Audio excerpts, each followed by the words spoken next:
नमस्कार दोस्तों, स्वागत है। इस वक्त की सबसे बड़ी खबर है, ब्रेकिंग न्यूज आ रही है। खबर क्या है, पहले आपको खबर को देखना चाहिए। इस वक्त की सबसे बड़ी खबर है कि एएनएम के 1,10,000 फॉर्म भरे जा चुके हैं। इस वक्त की सबसे बड़ी खबर है, बिहार एएनएम जो बीटीएससी की परमानेंट वैकेंसी निकली है, उसके लिए बहुत बड़ी अपडेट निकलने जा रही है। बीटीएससी के तरफ से एएनएम की 1,10,000 फॉर्म भरे जा चुके हैं। इस वक्त की सबसे बड़ी खबर है, बीटीएससी के 10,709 के लिए महत्वपूर्ण हम जानकारी आपको दे रहे हैं और ये भी बताएंगे कि बीटीएससी की एएनएम की काउंसलिंग कब होगी। और एक बहुत बड़ी खबर हम आपको बता रहे हैं कि एएनएम का जो 1 लाख की नौकरी नहीं हो पाएगी। नमस्कार, मेरा नाम रमेश कुमार है।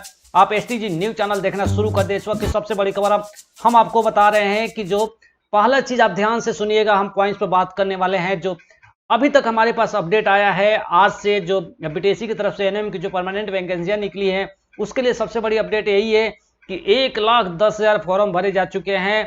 और यहां पर आपको पता है कि जो वैकेंसियां हैं 10,709 हैं। तो इसमें सबसे बड़ा सवाल आपको यही होगा कि क्या मेरा होगा या नहीं होगा। ये बात तो 100% क्लियर हो चुकी है कि 1 लाख लोगों की नौकरी नहीं मिल पाएगी। ये एसटीजी न्यूज चैनल ने पहले ही दावा किया था।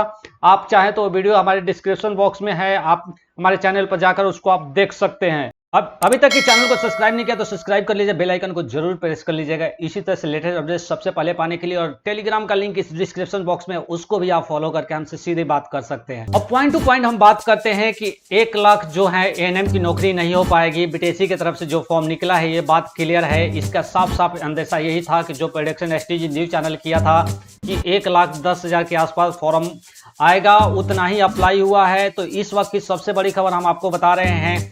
आप लोग निराश मत हो कि ये सरकार आगे भी कदम उठाने जा रही है। ये बात ध्यान से समझ लीजिए। काफी लोग नाराज हैं बीटीएससी के जो 10,700 की महत्वपूर्ण हम जानकारी बता रहे हैं। और सबसे बड़ा इंपॉर्टेंट हमसे एक बात ये बार बार पूछा जाता है कि सर एक बात बताइए कि मेरा होगा या नहीं होगा। देखिए, इसका जवाब आप लोग अगर कमेंट बॉक्स में अपना परसेंटेज और नाम प्रॉपर लिख कर भेजते हैं तो हम इसके ऊपर एक सर्वे कर कर और कट ऑफ हम निकालने की कोशिश करेंगे। लेकिन इतना तो हम क्लियर कर दे रहे हैं कि कट ऑफ बिल्कुल हाई जाएगा। कुछ लोग कहते हैं कि हम प्राइवेट कॉलेज वाले के नंबर ज्यादा होता है, सरकारी स्कूल वाले का कम होता है। तो क्या इसके लिए बीटीएससी कोई कदम उठा सकती है या सरकार कोई कदम उठा सकता है? कुछ लोगों को एज के लेकर रिलेटेड टेंशन है कि 21 नहीं होना चाहिए, 18 होना चाहिए। कुछ लोग कह रहे हैं कि नहीं, इसके बाद एग्जाम होना चाहिए। देखिए, ये तमाम सारे चीज एक सी कयास है, इसका कोई सच्चाई नहीं है। हम आपसे यही रिक्वेस्ट करेंगे कि बीटीएससी के नोटिफिकेशन में साफ साफ लिखा है कि ये एग्जाम्स मार्क्स बेस का है। अगर आप आवाज उठाना चाहते हैं तो आपकी मर्जी है, इसके लिए आप फ्रीडम है। इंडिया एक डेमोक्रेसी कंट्री है और सबकी अपनी राइट्स हैं, तो हम उस पर नहीं कुछ कहना चाहेंगे। आप चाहें तो आवाज उठा सकते हैं। जिनको लगता है कि नहीं एग्जाम बेस पर होना चाहिए, क्योंकि इसका अंदेशा साफ साफ है कि कुछ लोग कह रहे हैं कि प्राइवेट स्कूलों का जो मार्क्स होता है वो ज़्यादा होता है सरकारी के बजाय। तो वैसे में एक जजमेंट होने के लिए, यानी कि कौन सही है कौन नहीं है, इसके लिए एग्जाम होना बेहद जरूरी है। लेकिन मैं उस पर टिप्पणी नहीं करना चाहता, इसलिए कि हम सीधा बात करेंगे। जो नोटिफिकेशन पे है उसमें साफ लिखा गया है कि मार्क्स बेस पर ही होगा।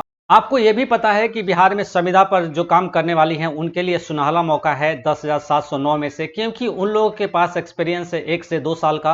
अगर 2 साल का एक्सपीरियंस है तो 10 मार्क्स उनको आराम से मिल जाएगा। और उनका जो एएनएम में जो है पोस्ट, एएनएम में जो उनकी के मार्क्स है वो दोनों ऐड हो जाते हैं, तो उनके मार्क्स ऑब्वियसली जो रेगुलर वाले या फिर प्राइवेट वाले हैं उनसे ज़्यादा हो जाएगा। तो संविदा वालों को सरकार प्रायोरिटी देगी, इस बात को आप जरूर ध्यान रख लीजिएगा। कुछ कैंडिडेट ऐसे भी होंगे जो एएनएम के साथ साथ उनके पास जीएनएम की डिग्री है, यानी हायर डिग्री है, तो उनको भी सरकार वेटेज देगी। तो वैसे लोगों की भी नौकरी ऑलमोस्ट फिक्स है। अब यहाँ पर सवाल ये उठता है कि जिनका मार्क्स कम है तो ऑब्वियस सी बात है उनको तो टेंशन की विषय है ही। लेकिन फिर भी आप नाराज मत होइए, आप इंतजार करिए। 2030 तक सरकार के पास स्वास्थ्य विभाग में बहुत सारी वैकेंसियां आने वाली हैं और सरकार इस पर जल्द से जल्द आप लोगों को नौकरी दिलाने के काम करेगी। इसके बाद हो सकता है कि सरकार संविदा पर एएनएम की वैकेंसी लेकर आ जाए, इसलिए होपलेस नहीं होना है। आपका देखिए टाइम है, समय है, एज है, आप उसका यूटिलाइज कीजिए। डिप्रेशन किसी भी समस्या का समाधान नहीं है। अब कुछ लोग क्वेश्चन ये पूछ रहे हैं कि सर एक बात बताइए, बीटीएससी एएनएम की काउंसलिंग कब होगा। एक बात हम बता रहे हैं कि देखिए, अभी तो फॉर्म आज ही जो अप्लाई, यानी अब साइड पर जाकर फॉर्म कोई अप्लाई करना चाहेगा तो नहीं होगा। अगर अब काउंसलिंग की बात करें तो 7 महीना, 6 से 7 महीना वेट किया करना पड़ेगा, इसलिए कि बीटीएससी के ऊपर बहुत सारे प्रेशर है, चाहे वो आयुष डॉक्टर को लेकर हो या फिर कई सारे ऐसे पेंडिंग्स हैं जो काम है, जो कि अभी बहुत सारे बीटीएससी पे प्रेशर है। तो अभी जो फॉर्म अप्लाई हुआ है उसके देखते हुए यही से लगता है कि 6 से 7 महीना आपका लग सकता है काउंसलिंग होने में। यानी ये बात तो क्लियर है कि 2023 में ही मार्च से ही आपका काउंसलिंग होगा। इस बात को आप लोग नोट कर लीजिए। एसटीजी न्यूज चैनल एक वेरीफाई चैनल है, तो यहाँ पर दिखाई गई खबर बिल्कुल सच होती है, इसलिए मैं आपसे बार बार कह रहा हूँ कि चैनल को सब्सक्राइब कर लीजिएगा। अब बात करते हैं कि बीटीएससी एएनएम का कट ऑफ कितना होगा। देखिए कट ऑफ ऑब्वियस सी बात है, चाहे जनरल का हो, चाहे ईबीसी का हो या फिर बीसी का हो, कट ऑफ हाई होने वाला है। इसलिए कि फॉर्म जितना प्रोडक्शन किया गया था, एक्सपेक्ट किया गया था, उससे कहीं ज़्यादा अप्लाई हो चुका है। इसलिए ये बात आप ध्यान रखिएगा कि ये बात क्लियर है कि कट ऑफ बिल्कुल ही आसान नहीं रहने वाला है। इसलिए मैं आपसे बार बार कह रहा हूँ कि आप नीचे कमेंट बॉक्स में जरूर कमेंट करिएगा, हम जरूर आपको बताएंगे और इसमें रिप्लाई देंगे। सब लोगों का सबसे बड़ा कंसर्न यही है कि सर मेरा होगा या नहीं होगा। देखिए हम तो किसी को ना नहीं कर सकते, लेकिन जब तक आप कमेंट बॉक्स में कमेंट करके आप इस चीज़ों को भेजेंगे नहीं तो हम हाँ भी नहीं कर सकते। इसलिए कि जब तक हम डेटा लेकर आ रहे हैं, कलेक्ट कर रहे हैं, और डेटा के साथ ही हम एनालिसिस करके हम अपने चैनल पर दिखाएंगे, और वो जो जजमेंट होगा वो 100% क्लियर होगा। उसमें आपको फिर सोचने की जरूरत नहीं है, वही जो है आपका आसपास में जो कट ऑफ रहने वाला है। एसटीजी न्यूज चैनल ने कई बार खुलासा किया है कि आपके पीछे दलाल भी पड़े होंगे। 4 लाख, 5 लाख, 6 लाख, 7 लाख, 8 लाख, जैसे चीज़ की बात बन जाए वैसे आपको बात करने वाला है। लेकिन बात आपसे बार बार मैं कह रहा हूँ, STG news channel verify channel होने के नाते हम आपकी जिम्मेवारी, हम एक परिवार की तरह रहते हैं, इसलिए हमारा दायित्व बनता है कि आप लोग बिल्कुल दलाल के चक्कर में मत पड़िए। क्योंकि अगर नौकरी होना है तो हो जाएगा, नहीं होने वाला है तो दलाल करा भी नहीं सकता। इस बात को आप लोग जरूर ध्यान रखिएगा। इसलिए आपका पैसा भी जाएगा, अगर कहीं वीडियो वायरल हो गई या फिर कोई ऐसा एविडेंस मिल गया तो आपकी नौकरी भी जा सकती है। इसलिए बार बार मैं रिक्वेस्ट कर रहा हूं कि आप दलाल के चक्कर में बिल्कुल ना पड़े।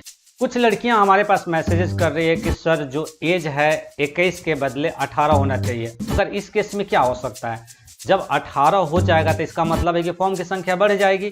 जब फॉर्म की संख्या बढ़ेगी तो कंपटीशन बढ़ेगा। देखिए हम इस पर जजमेंट नहीं कर रहे हैं कि किसका 21 होना चाहिए, किसका 18 होना चाहिए, लेकिन जो नोटिफिकेशन में साफ साफ लिखा गया है कि 21 है तो सरकार अभी जो संज्ञान लेगी वो 21 का। अगर किसी का 3 महीने एज कम है या 6 महीने कम है, अब उसको सोचना है या फिर कि मेरा होगा या नहीं होगा। देखिए साफ साफ यही है कि अगर आपको लगता है कि राइट्स हैं तो आप आवाज़ उठाइए, लेकिन मेरा मानना है कि जब नोटिफिकेशन में साफ साफ एलिजिबिलिटी क्राइटेरिया लिखा गया है तो आपको ऐसे आवाज़ उठाने का कोई फायदा नहीं है। आप इंतजार कीजिए, सरकार अगली बार आपको जरूर मौका देगी। आई होप कि आप लोगों को वीडियो पसंद आई होगी। आप लोग खुश रहिए, स्वस्थ रहिए और टेंशन बिल्कुल ना लीजिए, इसलिए कि लाइफ का नाम ही स्ट्रगल है। आप लोगों का मौका सबको मिलेगा, वक्त आने दीजिए। बिहार के स्वास्थ्य विभाग का हालत बहुत ख़राब है, मेडिकल के हालत बिल्कुल ख़राब है, एएनएम की बहुत सारी रिक्वायरमेंट है, जीएनएम की रिक्वायरमेंट अभी आने वाला समय में 2030 में हम आपसे ये नोट करके लिख लीजिएगा कि कोई भी जो अभी के डेट में एएनएम जीएनएम करके बैठा है वो बिना नौकरी का नहीं रह सकता, उसको नौकरी मिलना 100% तय है। इसलिए आप लोग निराश मत रहिए, खुश रहिए और अपना ध्यान रखिए और अपने परिवार को भी ध्यान रखिए। तो वक्त हो गया है विदा लेने का। देश दुनिया की तमाम खबरों के लिए बने रहिए एसटीजी न्यूज चैनल का। अगर यूट्यूब पर देख रहे हैं तो चैनल को सब्सक्राइब कीजिए, अगर आप फेसबुक पर देख रहे हैं तो इस पेज को लाइक कीजिए, और टेलीग्राम का लिंक इस डिस्क्रिप्शन बॉक्स में है, उसको भी आप फॉलो कर सकते हैं और सीधा मुझसे बात कर सकते हैं। Thank you so much.